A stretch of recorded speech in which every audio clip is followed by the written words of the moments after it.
नमस्कार, मैं हूं नीलू। तो ट्रंप के बयान लगातार ईरान के परमाणु समझौते को लेकर आ रही है और इस बीच बातचीत भी चल रही है। अब ऐसे में युद्ध की स्थिति ट्रंप के बयान, कल के बयान के बाद अब पूरी तरह से ये कहा जा सकता है कि बातचीत कितनी आगे बढ़ेगी, क्या होगा। लेकिन इसी बीच अब ईरान के साथ खुलकर उत्तर कोरिया सामने आ गया है।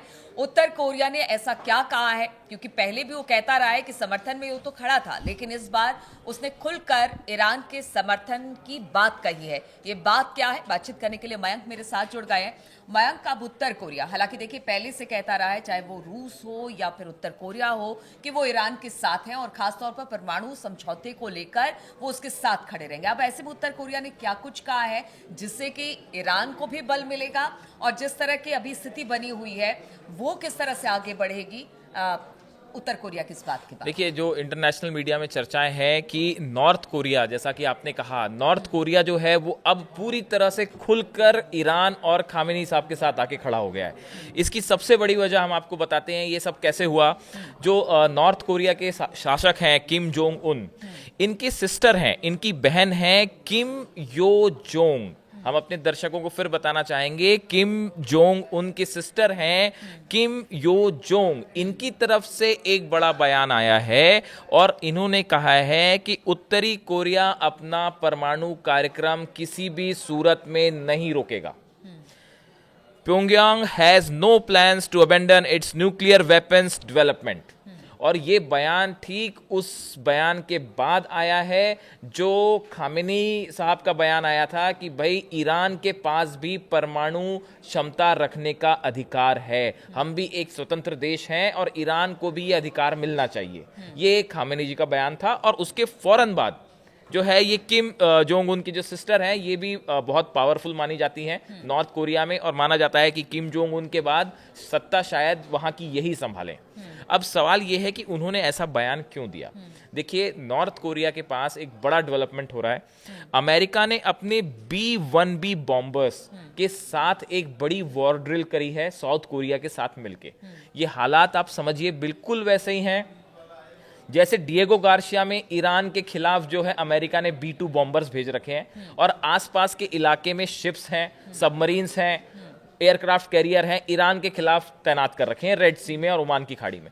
बिल्कुल ऐसे ही हालात नॉर्थ कोरिया के आसपास भी बन रहे हैं। अमेरिका ने अपने न्यूक्लियर सबमरीन्स वहां भेज रखी हैं, स्ट्रैटेजिक जो वॉरशिप्स हैं वो लगा रखे हैं, फाइटर जेट्स लगा रखे हैं। तो ईरान के ऊपर जिस तरह से न्यूक्लियर डील के लिए दबाव बनाने की कोशिश है, बिल्कुल ऐसी ही कोशिश अब नॉर्थ कोरिया के साथ एक नए सिरे से ट्रंप ने शुरू कर दी है और इसमें साउथ कोरिया उसके साथ है। और ये जो मिलिट्री एक्सरसाइज हुई, ये मिलिट्री एक्सरसाइज 24 घंटे पहले की है। नॉर्थ कोरिया पर इतना दबाव क्यों? देखिए, ट्रंप एडमिनिस्ट्रेशन जो है उसका जो अभी एक्सपर्ट्स बता रहे हैं कि ट्रंप एडमिनिस्ट्रेशन दो मुद्दों पे काम कर रहे हैं, प्रायोरिटी है उनकी। एक तो ईरान को का जो न्यूक्लियर प्रोग्राम है इसे भी रोका जाए किसी भी सूरत में, और उसी तरह नॉर्थ कोरिया के जो न्यूक्लियर वेपन्स हैं इनको डिसआर्म करने की कोशिश की जाए, इस पे दबाव बनाया जाए।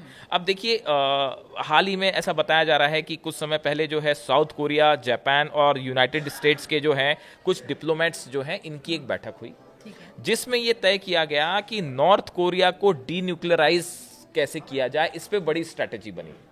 उसके बाद नॉर्थ कोरिया की तरफ से एकदम से बयान आने शुरू हो गए। देखिए, जब भी अमेरिका इस तरह की कोई बात करता है तो नॉर्थ कोरिया की तरफ से फौरन रिस्पांस आता है और कोई बैलिस्टिक मिसाइल का टेस्ट कर लेता है नॉर्थ कोरिया। आप अक्सर सुनते होंगे नॉर्थ कोरिया ने बैलिस्टिक मिसाइल का टेस्ट किया और टेस्ट सफल हुआ। ये असल में अमेरिका की नीतियों को जवाब होता है। अब देखिए, जिन हालात में अमेरिका ईरान के साथ न्यूक्लियर डील करना चाह रहा है, खामेनेई पहले दिन से कह रहे हैं कि हम जो है इस डील पे हमें विश्वास नहीं है। और हमने अपने लास्ट वीडियो में जैसे कि बताया कि भाई जिस तरह से अमेरिका और विटकॉफ ने यू टर्न ले लिया, कहाँ तो बात यहाँ से शुरू हुई थी कि ईरान को थोड़ा सा न्यूक्लियर पावर का अधिकार दिया जाएगा, लेकिन अब वो एकदम से उसमें उन्होंने यू टर्न ले लिया। उसके बाद नॉर्थ कोरिया के साथ के आसपास ये B-1 बॉम्बर्स जो है वो भेजना और वॉर ड्रिल करना। उसके बाद नॉर्थ कोरिया जो है वो पूरी तरह से एक प्रकार से ईरान के साथ आके खड़ा हो गया। और ईरान के साथ आने की कई वजह भी हैं। आप देखिए, पिछले साल हम बात कर रहे हैं 2024 मार्च की, करीब 4 साल बाद ऐसा हुआ था कि नॉर्थ कोरिया का एक डेलीगेशन ईरान जाता है। उसमें युन जोंग हो जो मिनिस्टर हैं वहाँ के और बड़े पावरफुल मिनिस्टर माने जाते हैं, किम जोंग के राइट हैंड माने जाते हैं, ये ईरान गए थे। ईरान में जाके उनकी बायलैटरल टॉक्स हुई और बताया जाता है कि ईरान ने नॉर्थ कोरिया के साथ सब मुद्दों पे चर्चा हुई, इजराइल पे चर्चा हुई, गाजा पे चर्चा हुई, अमेरिका से कैसे डील करना है उस पे चर्चा हुई, मिलिट्री कोऑपरेशन पे चर्चा हुई, परमाणु सहयोग पे चर्चा हुई, मिसाइल कार्यक्रम पे चर्चा हुई।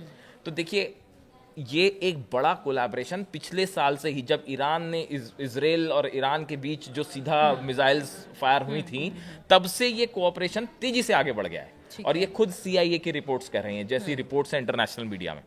साथ ही अमेरिका ये भी कह रहा है कि नॉर्थ कोरिया ने कुछ ऐसी missiles, intercontinental ballistic missile develop कर ली है जिसकी रीच अमेरिका तक है। ये बहुत बड़ी खबर है। अगर ऐसा है वाकई, तो क्या ये, एक्सपर्ट्स का कहना है, क्या ये टेक्नोलॉजी ईरान को ट्रांसफर नहीं हुई होगी? क्या ईरान के समर्थन में ये टेक्नोलॉजी नहीं गई होगी? तो इसलिए ईरान की कितनी मिसाइल कैपेबिलिटी है इसका अंदाज लगाना भी बहुत मुश्किल है। देखिए जिस तरह से, एक और चीज है, जिस तरह से ईरान पर अमेरिका ने सैंक्शंस लगा रखे हैं, इकोनॉमिक सैंक्शंस लगा रखे हैं कि आप अपना न्यूक्लियर प्रोग्राम खत्म करिए वरना आपके ऊपर आर्थिक प्रतिबंध, बिल्कुल ऐसे ही सैंक्शंस नॉर्थ कोरिया के ऊपर लगे हुए हैं। और नॉर्थ कोरिया पे भी उसी तरह दबाव बनाने की कोशिश है। इसके बावजूद 2006 से करीब 6 न्यूक्लियर टेस्ट कर चुके हैं नॉर्थ कोरिया। इतना ही नहीं, यूक्रेन रूस में जब युद्ध था और अमेरिका पूरी तरह से रूस के खिलाफ था, तब बड़ी मात्रा में जो है वो मिसाइल्स और हथियारों की सप्लाई रूस को की गई। और ऐसी ही जानकारी अब निकल के आ रही है ईरान के लिए भी कि ईरान के साथ पूरी मजबूती से नॉर्थ कोरिया खड़ा हुआ है, जो अमेरिका के लिए एकदम अलार्मिंग सिचुएशन है। अगर किसी तरह का युद्ध होता है तो अब जैसे हालात बन रहे हैं, ये जो किम जो योंग हैं, इनके सिस्टर हैं किम जोंग उन की, उनका ये बयान देखिए बड़ी पावरफुल मानी जाती है। वहां पे कहा जाता है कि किम जोंग उन इनसे सलाह लिए बिना कुछ नहीं करते हैं। इनका ये कहना कि भाई साफ इन्होंने कह दिया कि हम अपना न्यूक्लियर प्रोग्राम किसी हालत में नहीं छोड़ेंगे। ये बिल्कुल वैसा ही, और इसी के आसपास खामेनी का बयान। ईरान और नॉर्थ कोरिया दोनों एक ही पोजीशन पर खड़े हैं और उनको पता है कि दबाव लगातार अमेरिका की तरफ से बना रहेगा। पहला कारण तो ये, और दूसरा जो आपने बताया कि कुछ ऐसे हथियार हैं जो अमेरिका को भी टारगेट कर सकते हैं। ये दो महत्वपूर्ण कारण है जिसकी वजह से इस वक्त नॉर्थ कोरिया और इस समय नॉर्थ, अगर किसी तरह का हमला अमेरिका ईरान पे करता है तो नॉर्थ कोरिया खुल के ईरान की मदद करेगा, इसमें कोई शक नहीं।